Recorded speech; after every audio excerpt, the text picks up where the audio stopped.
দমদমপুর নামের একটা গ্রাম ছিল। সেই গ্রামে ছিল মতি।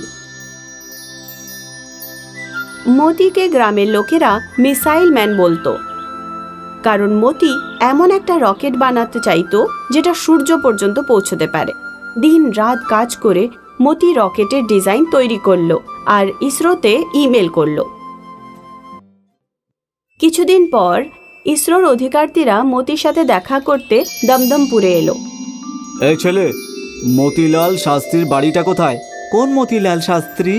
আরে ও যে এই গ্রামে নিজের রকেট ওড়াবার স্বপ্ন দেখছে। আরে মিসাইল ম্যান, ও লঙ্কার জমিতে আছে। চলুন, আমি আপনাদের নিয়ে যাচ্ছি। বাচ্চাটি গাড়িতে বসলো এবং অধিকর্তাদের পথ দেখাতে দেখাতে মতির ক্ষেতে নিয়ে গেল। ওই দেখুন, লঙ্কা লাগাচ্ছে। অধিকর্তারা দেখলো একজন চাষি লঙ্কা গাছের চারা লাগাচ্ছে। এটা দেখে তারা হাসতে লাগলো। এ রকেট বানাবে? এ দিওয়ালির রকেটও ওড়ায়নি জীবনে। আপনি মিসাইল ম্যানকে জানেন না, তাই এরকম বলছেন। ঠিক আছে, তুমি যাও, আমরা দেখা করে নেব। বাচ্চাটি চলে যেতেই অধিকর্তারা মতির সঙ্গে দেখা করলো। তুমি আসলে মতি, যে রকেট ডিজাইন পাঠিয়েছিলে আর টেকনিক্যাল সাহায্যও চেয়েছিলে? হ্যাঁ স্যার, আমি। এত কনফিডেন্স কোথা থেকে পাও? কেন, কি হলো স্যার? ডিজাইনে কোনো প্রবলেম আছে? ডিজাইন ঠিক আছে, কিন্তু তোমার মুখ আর ব্যাকগ্রাউন্ড দেখে আমরা টাকা নষ্ট করতে চাইছি না। স্যার, ডিজাইনে কোনো খারাপ থাকলে একদম মানা করুন, কিন্তু ব্যাকগ্রাউন্ড দেখে খারাপ সিদ্ধান্ত নেবেন না প্লিজ। আমার ব্যাকগ্রাউন্ড আপনার থেকে ভালো। আমার দাদু, ওনার বাবা, আমরা সবাই জ্যোতিষী ছিলেন আমাদের বাড়িতে। ও, ওটাই তো Rahu, Ketu and my foot. Nonsense. এটা শুনে মতির খুব রাগ হলো। সে বলল, বেরিয়ে যান এখান থেকে, চাই না আপনাদের সাহায্য। রকেট কিভাবে বানাতে হবে সেটা আমি দেখে নেব।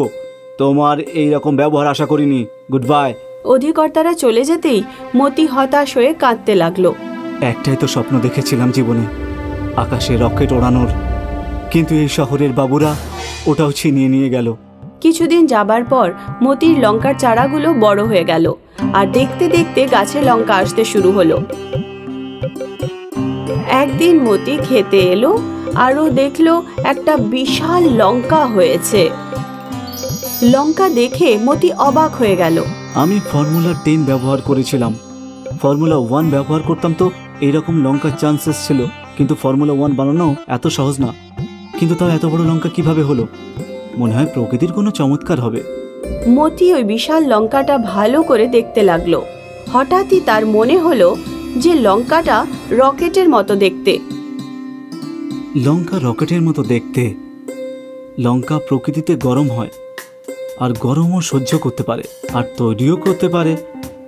যদি আমি এই লঙ্কা থেকে রকেট বানিয়ে দিই, তাহলে এটা সূর্য পর্যন্ত যাবে, আর সেখানে গিয়ে ওখানকার তাপও সহ্য করতে পারবে। এই কথা মনে হতেই মতি আনন্দিত হয়ে উঠল। ভগবান, তোমার অনেক অনেক ধন্যবাদ। একটা রাস্তা বন্ধ হয়ে যায় তো অন্য রাস্তা নিজের থেকেই খুলে যায়।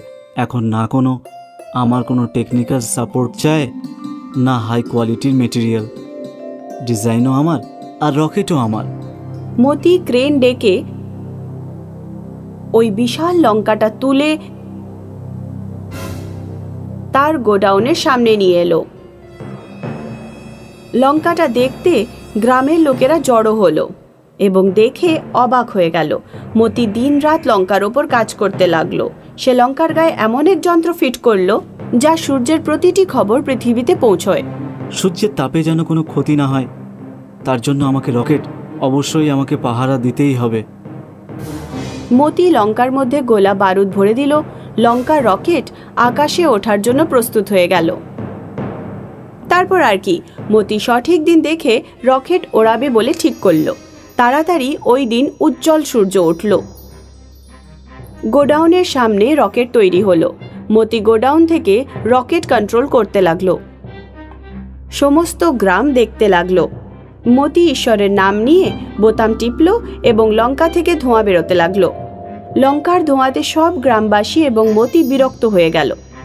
সবাই খুব জোরে জোরে কাশতে লাগলো এবং এদিক ওদিক ছুটে চলে গেল, কিন্তু মতি পালালো না, কারণ রকেটের ওড়া এখনো বাকি আছে। এতক্ষণ ধরে সিগন্যাল দিচ্ছে কিন্তু এটা উঠছে না কেন? মতি বিরক্ত হয়ে গেল। লঙ্কা থেকে অনেক ধোঁয়া বেরোতে লাগলো এবং কাশতে কাশতে সারা গ্রামবাসী ক্লান্ত হয়ে পড়ল। ধোঁয়ার ঝাঁঝে মতির নাক কান থেকে রক্ত বেরোতে লাগলো। তবুও সে চুপচাপ নিজের কাজ করতে লাগলো। লঙ্কা সমস্ত ঝাঁঝালো ধোঁয়া বাইরে বের করে দিল আর চমৎকার হয়ে গেল। মতি বারুদের গন্ধ পেল আর দেখতে দেখতেই লঙ্কা রকেট আকাশে দ্রুত গতিতে উড়তে লাগলো। লঙ্কা রকেট পৃথিবীর বায়ুমণ্ডল ভেদ করে আকাশের গভীরে অদৃশ্য হয়ে গেল। রকেট আকাশে সুড়ঙ্গ বানালো এবং মতি অনেকক্ষণ ধরে ওই সুড়ঙ্গটা দেখতে লাগলো। অসাধারণ রকেট, আকাশে যেন ক্ষতি না হয় তাই সব ধোঁয়া এখানেই ছেড়ে গেল। আর আমরা মানুষেরা যত উপরে পৌঁছায় ততই খারাপ হয়ে যায়। আমার বিশ্বাস এই রকেট আমাকে হতাশ করবে না। এইভাবে লঙ্কা রকেট যেতে যেতে মানুষদের শিক্ষা এবং যে কোনোভাবেই ওড়ার সাহস দিয়ে গেল।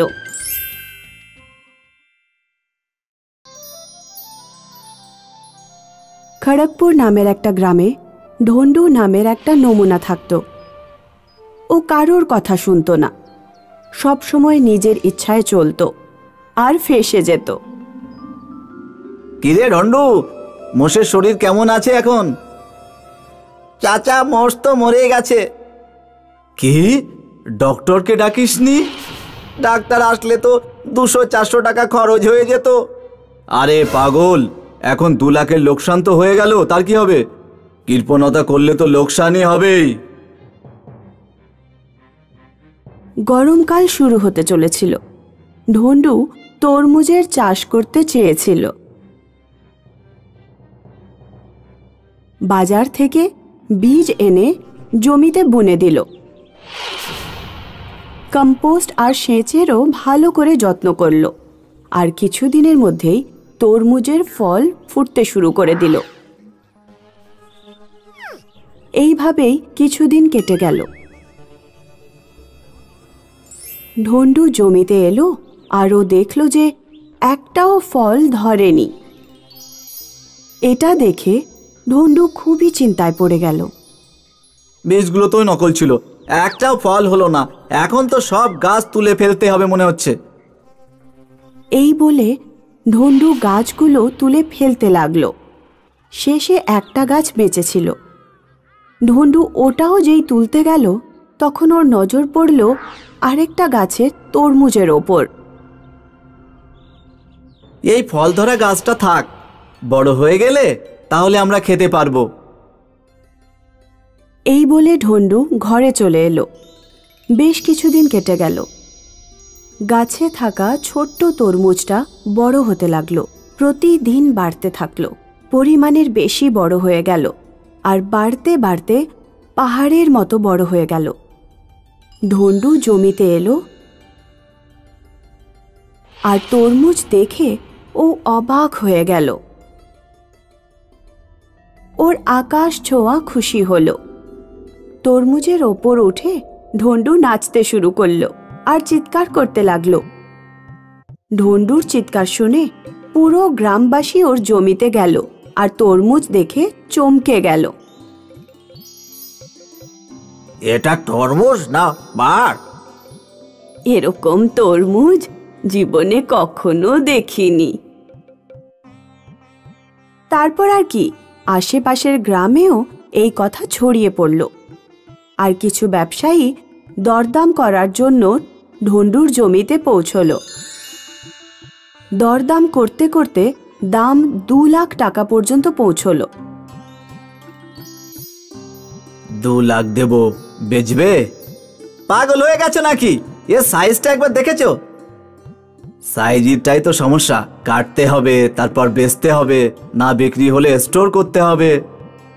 আমাদের তো খরচা বাড়বে। 2 লাখে রাজি হয়ে যাও। তবুও ঢন্ডু রাজি হলো না আর ব্যবসায়ীরা চলে গেল।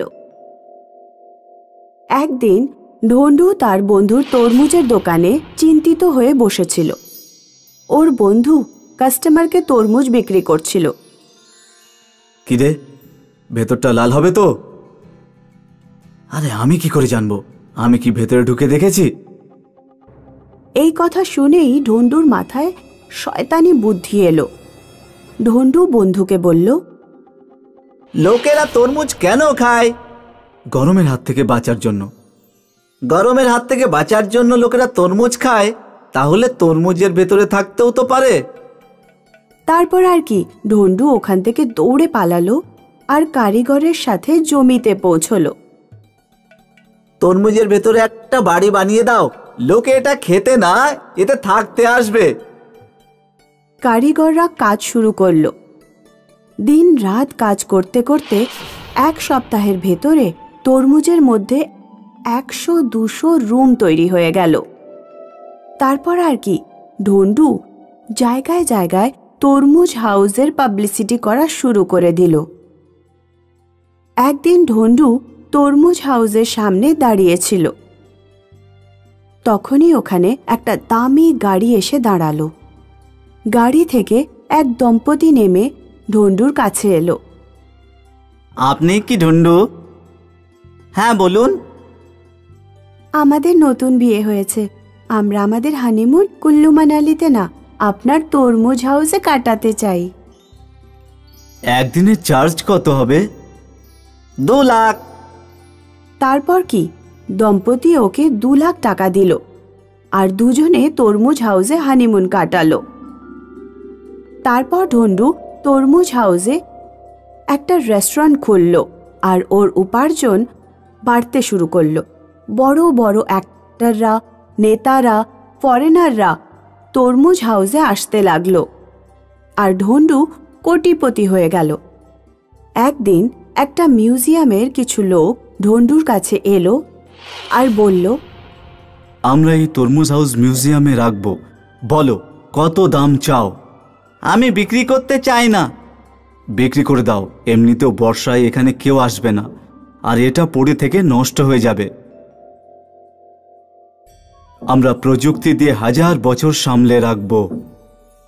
তবুও ঢন্ডু রাজি হলো না, আর যা হবার তাই হলো। গরম শেষ হতেই বৃষ্টি শুরু হয়ে গেল আর তরমুজ হাউসে তালা লাগিয়ে রাখতে হলো।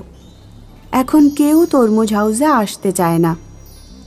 বৃষ্টির জন্য ঢন্ডুও 2 সপ্তাহ বাড়িতে বন্দি থাকলো। যেই বৃষ্টি থেমে গেল, ঢন্ডু জমিতে গেল।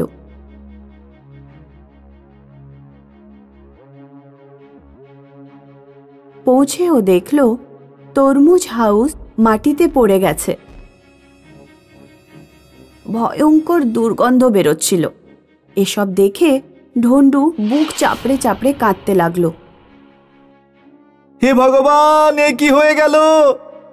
আমি বরবাদ হয়ে গেলাম, আমি বরবাদ হয়ে গেলাম। মিউজিয়াম ওয়ালাদের কথা শুনলে পয়সাও পেতাম আর প্রতিষ্ঠাও পেতাম, এখন তো সব শেষ হয়ে গেল। এইভাবেই ঢন্ডুর নিজের জেদের জন্য ওর সব কিছু শেষ হয়ে গেল।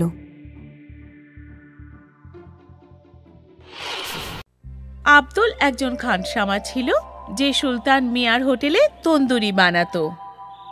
ভাই, আমাকে একটা তন্দুর পার্সেল করে দাও। আগে এক্ষুনি দিচ্ছি। আপনার হাতের তন্দুরের কোনো জবাব নেই আব্দুল মিয়া। আমি অনেক হোটেলের তন্দুর খেয়েছি, কিন্তু আপনার হাতের তন্দুরের মতো স্বাদ কোথাও পাওয়াই যাবে না।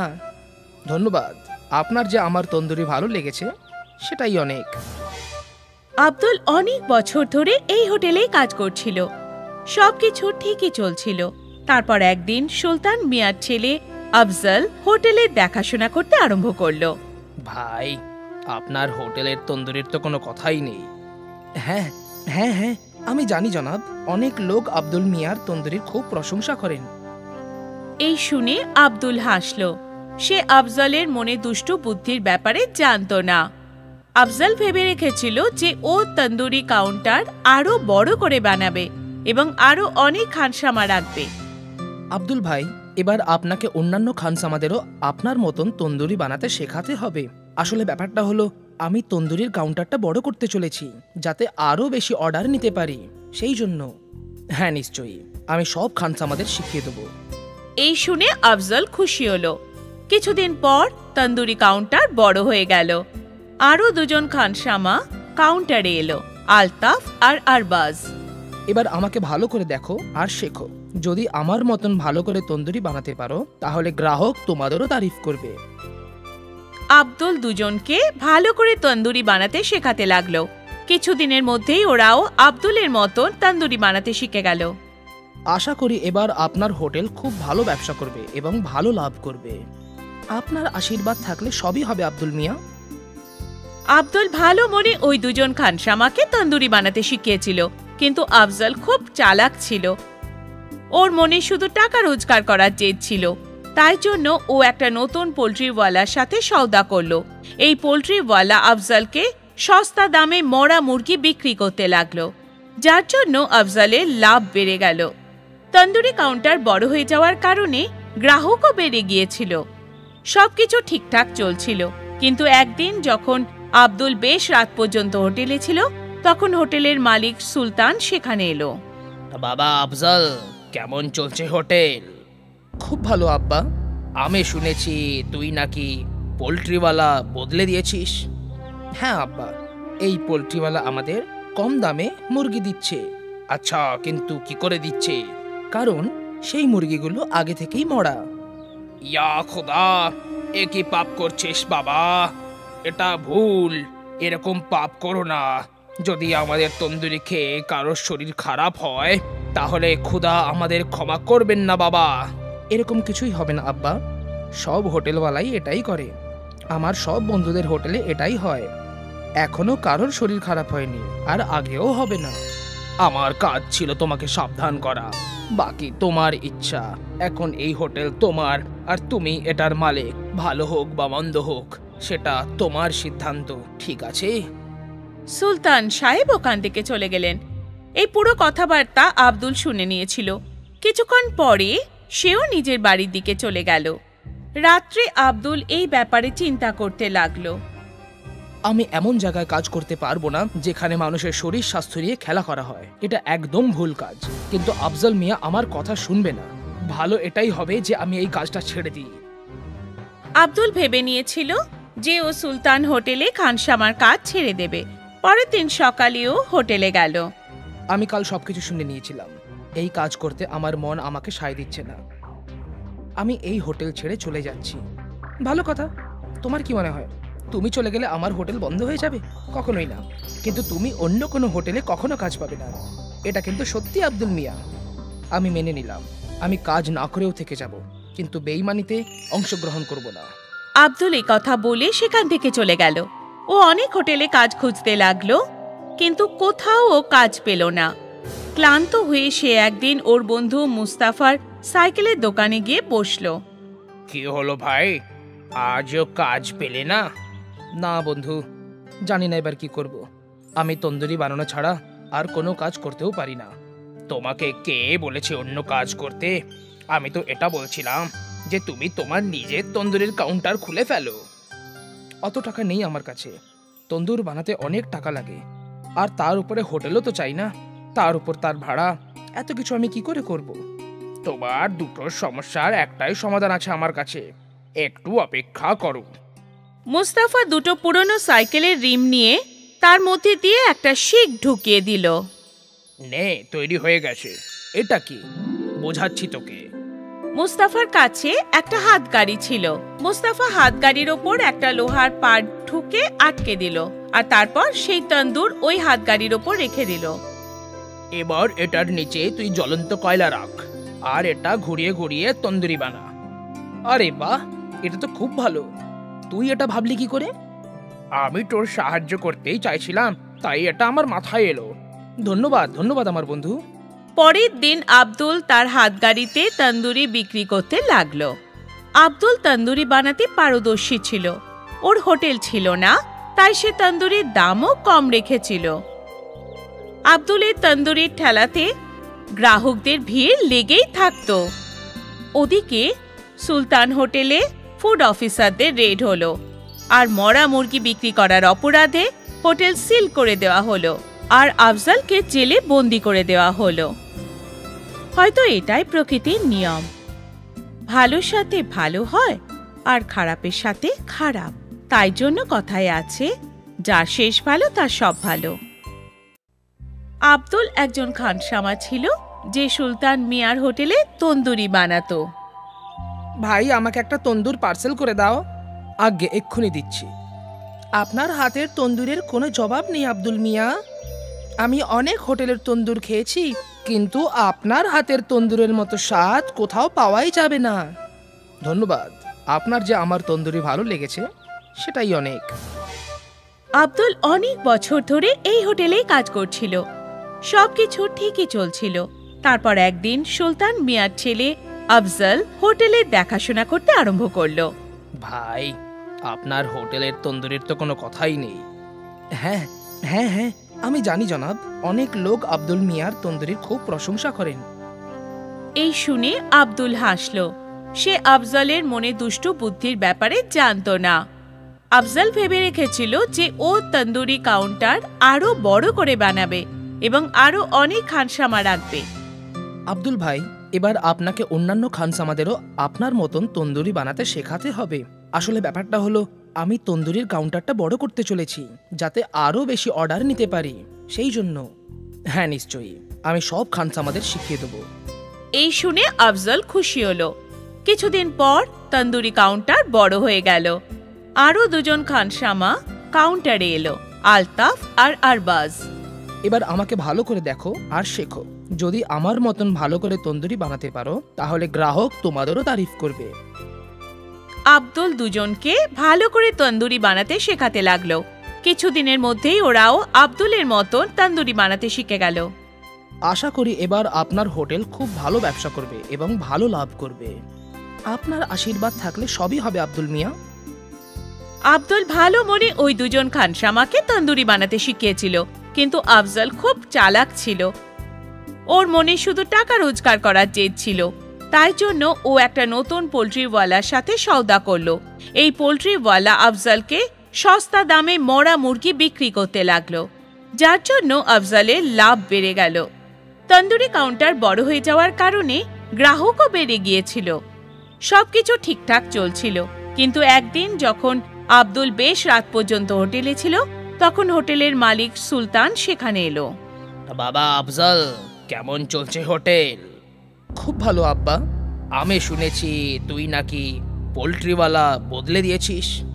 হ্যাঁ আব্বা, এই পোল্ট্রিওয়ালা আমাদের কম দামে মুরগি দিচ্ছে।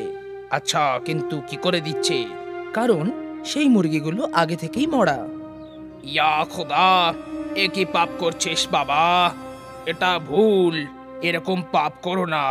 যদি আমাদের তন্দুরি খেয়ে কারোর শরীর খারাপ হয় তাহলে খোদা আমাদের ক্ষমা করবেন না বাবা। এরকম কিছুই হবে না আব্বা। সব হোটেলওয়ালাই এটাই করে। আমার সব বন্ধুদের হোটেলে এটাই হয়। এখনো কারোর শরীর খারাপ হয়নি, আর আগেও হবে না। আমার কাজ ছিল তোমাকে সাবধান করা, বাকি তোমার ইচ্ছা। এখন এই হোটেল তোমার, আর তুমি এটার মালিক। ভালো হোক বা মন্দ হোক সেটা তোমার সিদ্ধান্ত, ঠিক আছে? সুলতান সাহেব ওখান থেকে চলে গেলেন। এই পুরো কথাবার্তা আব্দুল শুনে নিয়েছিল। কিছুক্ষণ পরে সেও নিজের বাড়ির দিকে চলে গেল। রাত্রে আব্দুল এই ব্যাপারে চিন্তা করতে লাগলো। আমি এমন জায়গায় কাজ করতে পারবো না যেখানে মানুষের শরীর স্বাস্থ্য নিয়ে খেলা করা হয়। এটা একদম ভুল কাজ। কিন্তু আফজল মিয়া আমার কথা শুনবে না। ভালো এটাই হবে যে আমি এই কাজটা ছেড়ে দিই। আব্দুল ভেবে নিয়েছিল যে ও সুলতান হোটেলে খানসামার কাজ ছেড়ে দেবে। পরের দিন সকালেও হোটেলে গেল। আমি কাল সবকিছু শুনে নিয়েছিলাম। এই কাজ করতে আমার মন আমাকে সায় দিচ্ছে না। আমি এই হোটেল ছেড়ে চলে যাচ্ছি। ভালো কথা। তোমার কি মনে হয় তুমি চলে গেলে আমার হোটেল বন্ধ হয়ে যাবে? কখনোই না। কিন্তু তুমি অন্য কোনো হোটেলে কখনো কাজ পাবে না। এটা কিন্তু সত্যি আব্দুল মিয়া। আমি মেনে নিলাম। আমি কাজ না করেও থেকে যাব, কিন্তু বেইমানিতে অংশগ্রহণ করব না। আব্দুল এই কথা বলে সেখান থেকে চলে গেল।